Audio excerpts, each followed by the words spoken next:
नमस्कार, प्रणाम, स्वागत करती हूँ अपने यूट्यूब चैनल दीपिका पंडित ऑफिशियल पर। आज मैं आप सभी के लिए बहुत ही सुंदर एक नाच गीत लेके आई हूँ। अगर आप लोगों को अच्छा लगे तो अपना प्यार दुलार आशीर्वाद ज़रूर देना और कमेंट में बताना गाना कैसा लगा।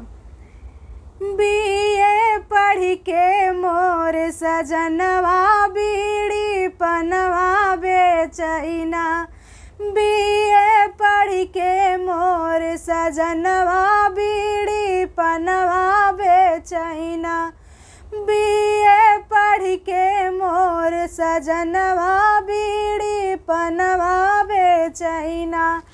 बड़ा अरमान रहा मेरे दिल में पियवा हुई है सरकारी, हो पियवा हुई है सरकारी। टूट गया कुलियई मोर गुमनवा बीड़ी पनवा बेचैना। बड़ा अरमान रहा मेरे दिल में पियवा हुई है सरकारी, हो पियवा हुई है सरकारी। टूट गया कुलियई मोर गुमनवा बीड़ी पनवा बेचैना, बीए पढ़ के मोर सजनवा बीड़ी पनवा बेचैना, बीए पढ़ के मोर सजनवा बीड़ी पनवा बेचैना। बड़ा अरमान रहा मेरे दिल में पियवा हुई है दरोगा, हो पियवा हुई है दरोगा। टूट गया कुलियई मोर गुमनवा बीड़ी पनवा बेचैना, टूट गया कुलियई मोर गुमनवा बीड़ी पनवा बेचैना। बीए पढ़ के मोर सजनवा बीड़ी पनवा बेचैना, बीए पढ़ के मोर सजनवा बीड़ी पनवा बेचैना। बड़ा अरमान रहा मेरे दिल में पियवा हुई है इंजीनियर, हो पियवा हुई है इंजीनियर। कुलियई टूट गया मोर गुमनवा बीड़ी पनवा बेचैना, कुलियई टूट गया मोर गुमनवा बीड़ी पनवा बेचैना। बीए पढ़ के मोर सजनवा बीड़ी पनवा बेचैना, बीए पढ़ के मोर सजनवा बीड़ी पनवा बेचैना।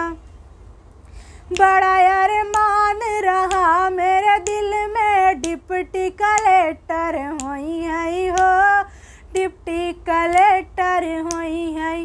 बड़ा अरमान रहा मेरे दिल में डिप्टी कलेक्टर हुई है, हो डिप्टी कलेक्टर हुई है। टूट गया कुलियई मोर गुमनवा बीड़ी पनवा बेचैना, टूट गया कुलियई मोर गुमनवा बीड़ी पनवा बेचैना। बीए पढ़ के मोर सजनवा बीड़ी पनवा बेचैना, बीए पढ़ के मोर सजनवा बीड़ी पनवा बेचैना।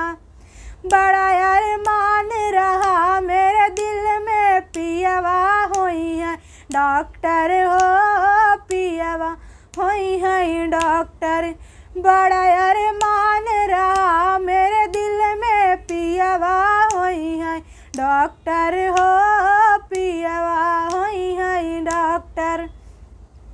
टूट गया कुलियई मोर गुमनवा बीड़ी पनवा बेचैना, टूट गया कुलियई मोर गुमनवा बीड़ी पनवा बेचैना। पढ़ के बीए मोर सजनवा बीड़ी पनवा बेचैना, पढ़ के बीए मोर सजनवा बीड़ी पनवा बेचैना।